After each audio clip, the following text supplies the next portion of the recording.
Kicking off the list at number 10, we have the 1000, aka Carl King. The 1000 made a brief but memorable appearance in the comics, beginning with Spider-Man Tangled Web number 1 back in 2001. Carl's origin story is quite compelling, as he actually witnessed Peter Parker obtain his powers by being bitten by the radioactive spider. He's clearly upset and a tad jealous. The opening of the issue has him just staring out of a cafe window, just stewing in the fact that it should have been him instead of Peter Parker to get those powers, which, you know what, I understand, man. I say that every single time I watch a Marvel movie. So, making a terrifying entrance, he reveals himself as the 1000. So instead of getting the same powers as Peter, he actually turned into 1,000 spiders. No, I don't like that. I feel sick looking at this guy. The last page of his first issue really pulls you in. It's his skin suit, like it's his skin as a suit, just chilling on a coat hook, while he takes over Miss Peyton, even revealing that he ate her from the inside out. He's a bunch of spiders that take over your body. No wonder we didn't hear much about this guy. Yuck. Next, get out of here. And before we move on with our list, guys, if you haven't already, please toss us a like down below. It's a big help to us here at our secret underground bunker. Thank you so much. Okay, back to these crazy villains. Number 9, Morbius. Morbius isn't always a Spider-Man villain, but he did start out in the comics that way. Although he is more of a neutral figure inherently, his pseudoscientific vampirism and bloodthirst often put him in the villain category, and put him in conflict with none other than Spider-Man.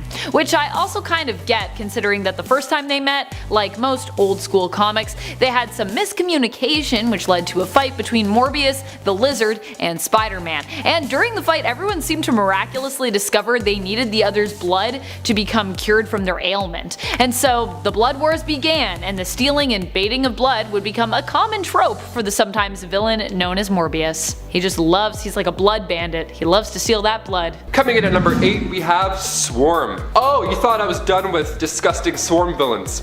No, think again. Fritz von Meyer made his debut in Champions issue 14 back in 1977.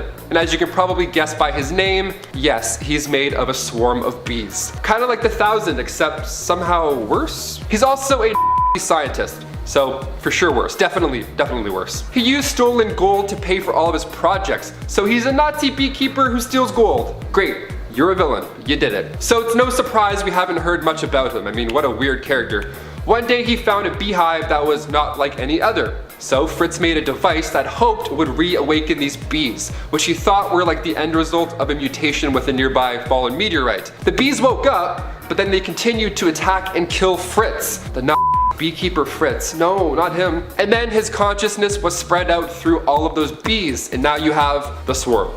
Literally the bee's knees. I don't care how tough you think you are, there's no chance you're going toe to toe with bees. There's no fight. If I was swinging around the city and a swarm of bees was robbing a bank, I didn't see that. I'm just gonna keep heading to Aunt May's. No worries. Headphones are going back in. Good luck. RIP, good game. And coming in at number 7, we have MINDWORM. In Amazing Spider-Man Volume 1, Issue 138, we were introduced to William Turner. No, not that William Turner, although I'm sure he'd be great. He's probably fine. I'm talking about the telepathic, tragic, minor Spider-Man villain, MINDWORM. Born with limited telepathic powers, he was the cause of his parents' untimely death, and he suffered from it for quite a while. So he grew up in an orphanage and protected himself from bullies using his mind powers, thus donning the nickname MINDWORM. He's extremely smart. He even looks smart too, with his big giant brain head. He attacked Peter once by hijacking the minds of others to do the dirty work, so people just started attacking him randomly. What I like most about this villain is he tries not to be a villain, for the most part at least. He just feels this tremendous guilt after being born this way. I mean, it's not his fault. Number 6, Red Goblin. Green Goblin plus Carnage equals holy shit. Appearing in the Amazing Spider-Man 798, Norman Osborn stole the Carnage symbiote, and then after that, it was just a nightmare. So Norman used the symbiote to eject all of the nanites, but then that ended up creating this monster mash, becoming the Red Goblin. Put them both together, very scary. The rare weaknesses that the symbiotes do have went away once the two had merged, right? So if you think you can use sound or fire to take this guy out, it's your funeral, no way. Green Goblin was fine with those things, so now the Carnage side of Red Goblin isn't affected either. Even the bombs that he used are like these Carnage pumpkin bombs that will like bite you. It's all fused together and it's really intimidating. I'd love to see more of the Red Goblin, let's go. And number 5, Calypso. Making her first appearance in Amazing Spider-Man 209, Calypso is a voodoo priestess who also happens to be the lover of KRAVEN the Hunter. After gaining her powers from sacrificing her own sister, it's safe to say she took the villain route. So what started out as her being the significant other to KRAVEN the Hunter soon turned into Calypso taking over the mind of the Lizard and using him. Not cool. You can see this take shape beginning in the Torment 5-part storyline. And with rumors of KRAVEN the Hunter being casted in the next Spider-Man flick, who knows, maybe we'll get a little sneak peek at Calypso as well. Fingers crossed. Number 4, the Red Vulture. Okay, so we talked earlier about the Red Goblin, so we might as well throw another big red in the mix while we're here. The Red Vulture made his comic book debut in Amazing Spider-Man issue 592, and while some may see the Vulture as Adrian Toomes, the Red Vulture is actually James Natal. So James started off working for the mob, of course, and then after the workload kept increasing and increasing, he requested some help. So his superiors figured it would be a great time to use him as his test subject to make a new super bad. Using the same technology that had created the Fly and the Scorpion, but with a little hint of, memory loss thrown in there, Spider-Man found this monstrosity during a patrol, and he saw him eating a guy. He has acid spit, so it's not too hard to eat a guy. Even Peter gets some acid in his eyes. I mean, where's an emergency eye wash station when you need it? And coming in at number 3, Carrion. AKA Miles Warren made his comic book debut back in Peter Parker's Spectacular Spider-Man issue 25. His powers are pretty amazing. I mean, I would love to see more of this guy. Everything he touches turns to dust. It turns to dust, red dust. It's very bad. He's creepy looking. I mean, he also carries this little pouch side carry bag, so he looks creepy, but he also looks like he's running errands. So, I don't know. He's taking lives, but he's also late for work. He's a weird looking guy. The initial Carrion was actually a clone of the JACKAL, but the virus had made it outlive that body. So now we're left with this. Super strength, telepathy, levitation, super speed. It's pretty hard to avoid the touch of Carrion, especially when he's motoring. This villain didn't last too long back in the late 70s, but he's interesting enough to check out. So go do that. And number 2. Morbius. We have to include Michael Morbius, the living vampire. I mean, after all, Jared Leto is set to take on the bloodthirsty mantle with a sneaky little peek at Michael Keaton's Vulture at the end of the Morbius trailer that we got earlier this awful year. A lot of people are wondering who this guy is now. Making his debut in Amazing Spider-Man 101, Michael Morbius was, of course, a scientist, and actually a Nobel Prize-winning biochemist. Having a debilitating blood disease plus experimenting with bats to find a solution, you already know what's about to go down. The best part of his origin story is that when he meets Spider-Man for the first time, this just happens to be the time where Spider-Man is donning the 4 extra arms, and it's pretty entertaining.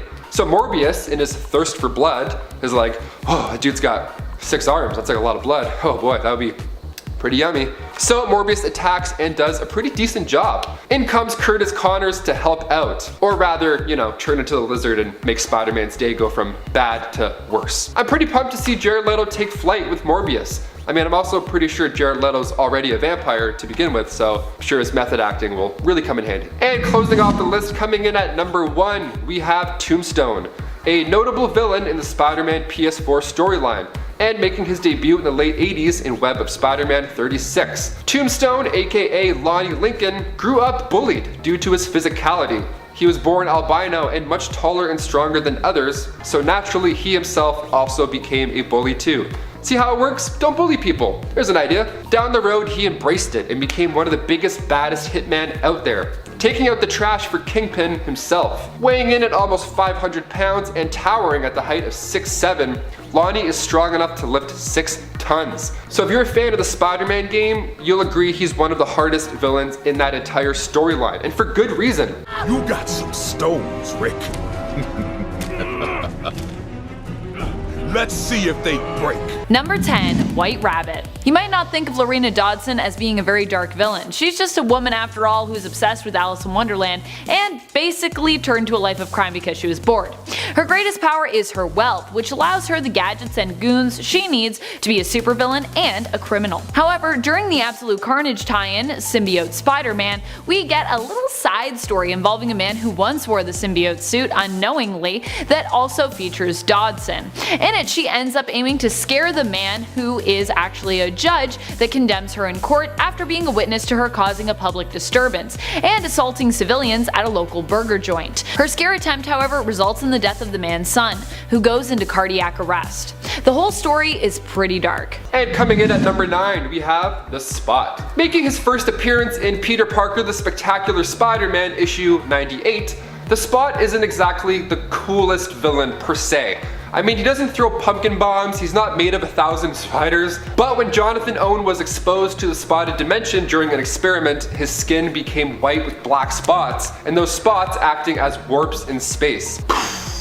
Honestly, this character is super unique. In his second issue, you really see what he can do. He uses these portals to punch through space and hit his victims far away. He holds these portals like frisbees, and personally, I would love to see this guy fight Doctor Strange. The whole portal versus portal action alone would be mint. And they're both doctors.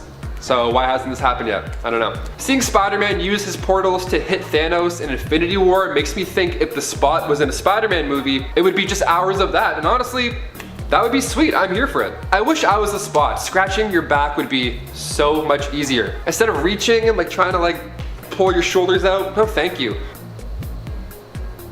Much better. Number 8. Tombstone. Some might think that Tombstone is some kind of zombie or Frankenstein's monster type villain just based on his look.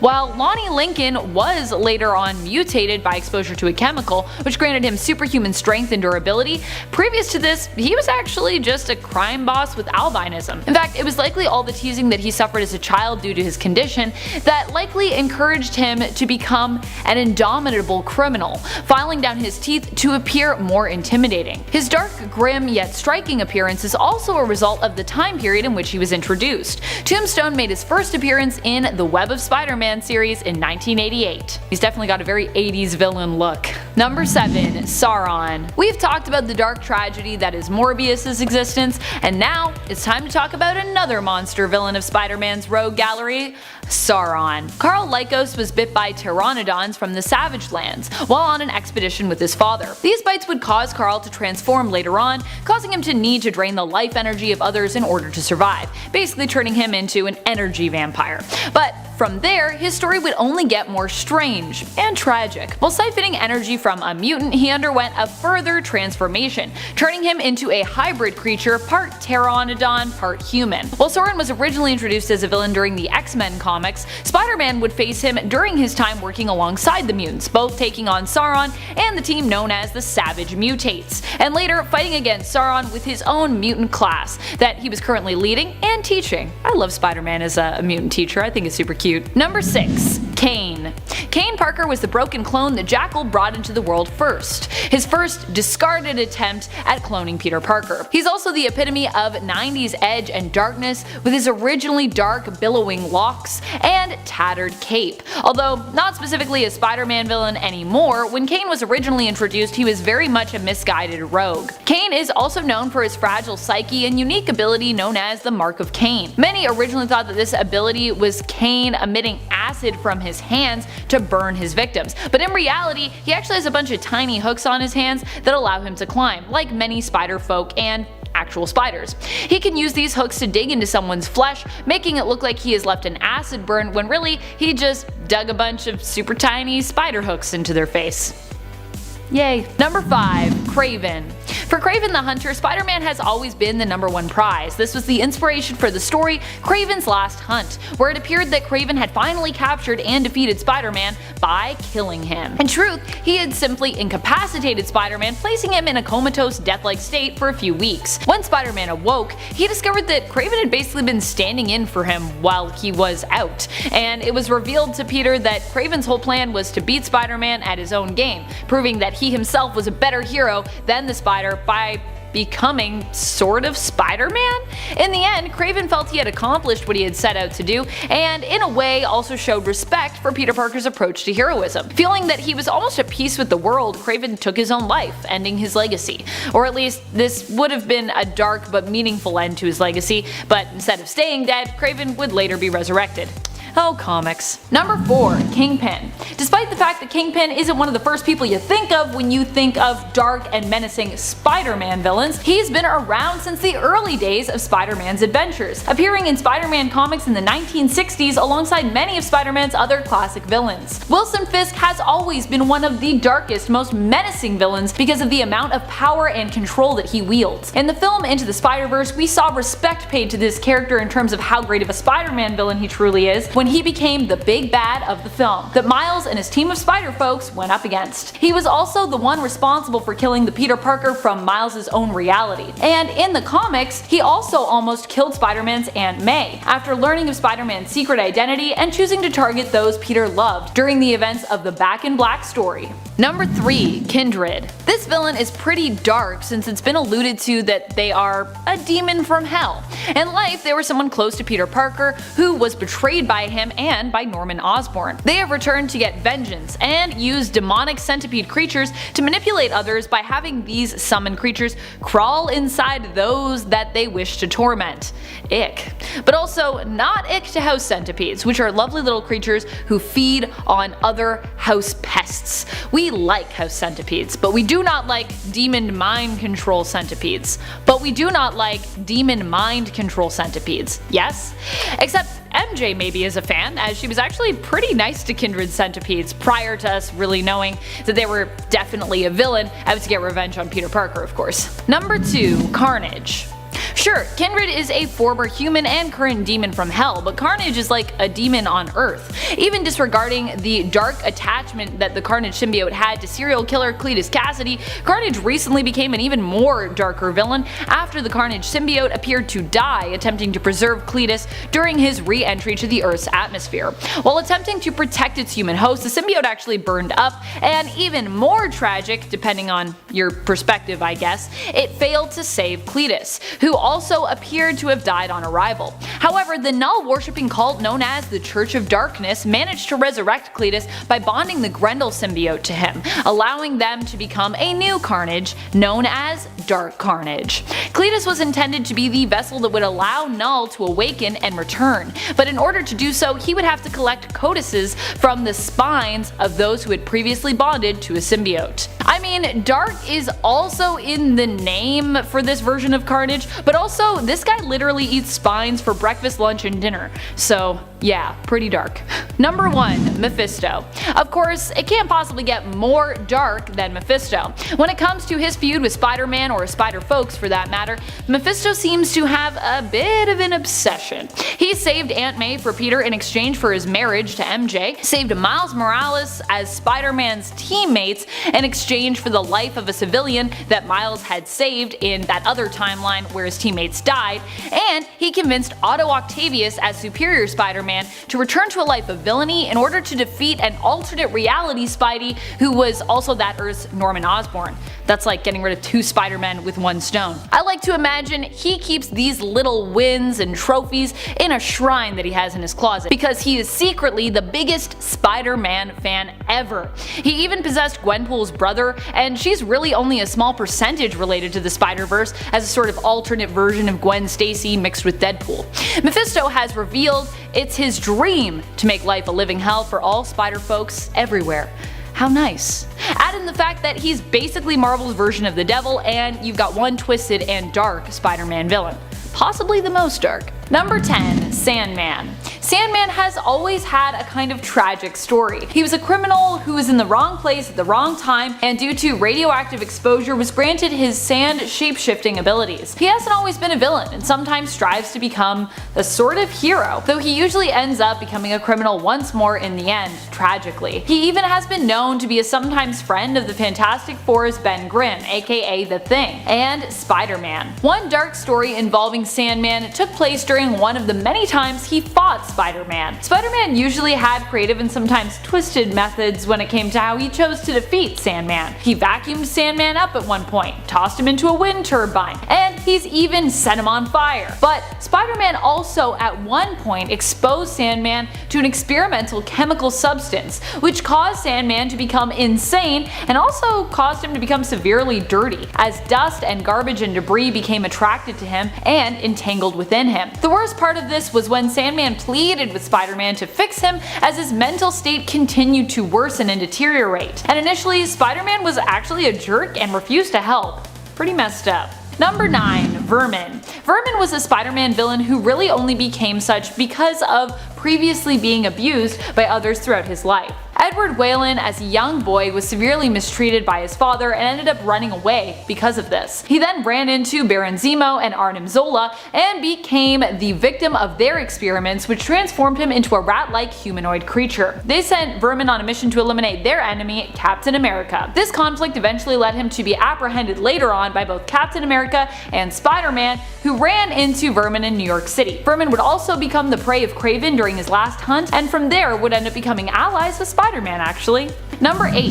Hammerhead. Hammerhead has a pretty dark origin story in comparison to some other villains. He and his family had left the Soviet Union when he was young, and he grew up claiming to be Italian instead of Russian, even preferring to speak Italian in his family's home. However, this would anger his father and would prompt him to beat his son with a hammer, scarring up the young boy's head. That's pretty messed up. In the end, Hammerhead managed to work his way into the Italian mob and would also end up beating Spider-Man in a fight. He was given both cybernetic enhancements, including a partial adamantium skeleton, and had his strength level increased by Mr. Negative. He also has been known to work with Black Cat when she is walking on the more villainous, criminal, and organized crime side of things. Hammerhead would also get revenge on his father, killing him with a large hammer. His origin could have possibly served to inspire the Daredevil Netflix series Origins for Wilson Fisk, who also killed his father with the hammer.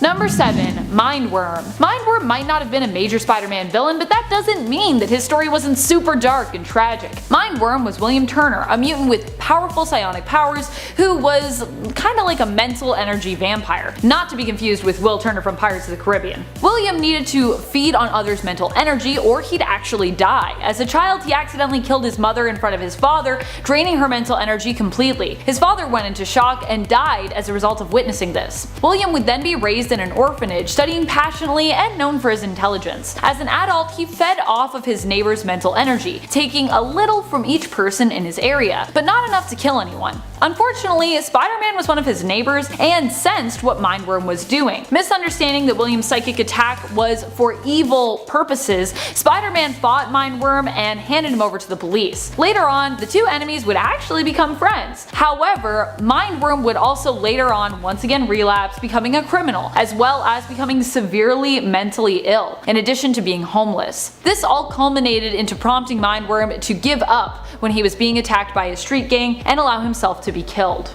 So sad. Poor Mindworm. Number 6. Hobgoblin. There has been more than one Hobgoblin over the years, but many of them have proven to be quite dark villains. Roderick Kingsley as the Hobgoblin would be the one responsible for the creation or transformation of Peter Parker's friend and Betty Grant's husband, Ned Leeds, into another version of that villain. Ned Leeds was brainwashed by the Hobgoblin and convinced to commit criminal acts, even sometimes believing that he himself was actually Roderick Kingsley, the Hobgoblin, causing him to behave extremely villainously, adopting the Hobgoblin persona for himself. When Ned Leeds was murdered, it was because Kingsley had leaked the true identity of Hobgoblin as being Leeds, causing him to be targeted and killed by the Foreigner. Number 5. Morlun. Even when Morlun is not threatening the entire existence of all of the spider totems in massive stories like Spider-Verse or Spider-Geddon, he's still pretty terrifying. Despite looking like a gothic vampire wannabe, Morlun is actually one of the Inheritors, a family of energy vampires who feed off of totems throughout the multiverse. In the story The Other, he also tormented Peter mercilessly, almost killing him at one point, beating him to death, and eating one of his eyeballs. Ew. Number 4. Norman Osborn. Green Goblin, as he was originally known, has had a lot of different villain identities. Norman Osborn is often a criminal mastermind, and was the criminal mastermind behind the events of Dark Reign, when he was known as the leader of the Dark Avengers, Iron Patriot. He's also stepped in as a sort of alternate Carnage, believing he himself was in fact Cletus Cassidy, and has been known as the combination villain of Red Goblin as well, probably one of the most terrifying iterations we have seen of him yet as a villain. And he was also the Goblin King for a time. No relation to Madeline Pryor's Goblin Queen, by the way. But when it boils down to it, Norman Osborn is one of the darkest Spider-Man villains because he is so focused on going that extra mile just to find new and insanely twisted ways to torture Peter Parker and Spider-Man. Dude is crazy. I love it. Number 3. Lizard. Lizard is one of the darkest villains on Spider-Man's roster because of how tragic his origins are. Kirk Connors basically is a victim in a monster horror story, a sort of werewolf-like scenario, but as a lizard instead of a wolf. Dr. Connors simply sought to explore the science behind possible limb regeneration, and it was his studies and exposure to an experimental serum that caused him to transform into the villain known as the Lizard. He is often presented as a villain who has no choice but to give in to his animal instincts, which is what makes him so villainous, while Connors himself really has no intention to harm others. The monster within him, however, the Lizard, often does. At one point he transforms back into the villain known as the Lizard during a story called Shed and is tragically consumed by his animal instincts completely, which causes him to eat his own son. It doesn't get much darker than that. Number 2. Scorpion. Originally, Matt Gargan was just a private investigator hired by Jameson to uncover the secret of how exactly Peter Parker was able to get the best pictures of Spider-Man. He was later coerced into participating in an experiment wherein he was combined with the traits of a scorpion. This gave Gargan superpowers but also drove him insane, transforming him into a criminal and a villain. During Dark Reign, Matt Gargan would become Norman Osborn's Spider-Man on his Dark Avengers team, bonding with the Venom symbiote, and becoming one of the most vicious iterations of Venom to date when bonded with it. In fact, anytime Scorpion and the Venom symbiote have merged in the comics, they become a deadly villain, often going on a murderous rampage, shamelessly consuming their victims, and becoming an almost uncontrollable level of deadly. If you thought Eddie Brock's Venom was scary, no. Scorpion as Venom is scary. Number 1. Jackal. Jackal, of course, is one of the darkest Spider-Man supervillains around. He was Gwen Stacy's teacher, Professor Warren, but became obsessed with Gwen and fell in love with her. When Gwen died during the battle between Green Goblin and Spider-Man, the professor blamed Spider-Man and decided he would create a clone of her and Peter Parker, after learning of Spider-Man's true identity. He was the villain behind the events of Clone Saga, creating more than one clone of Peter and of Gwen Stacy. And if you thought the Scorpion was scary, Jackal was also a villain who teamed up with Scorpion and even sent him to kill Spider-Man at one point. He also kidnapped and threatened the life of people Parker cared for, such as his good friend Ned Leeds.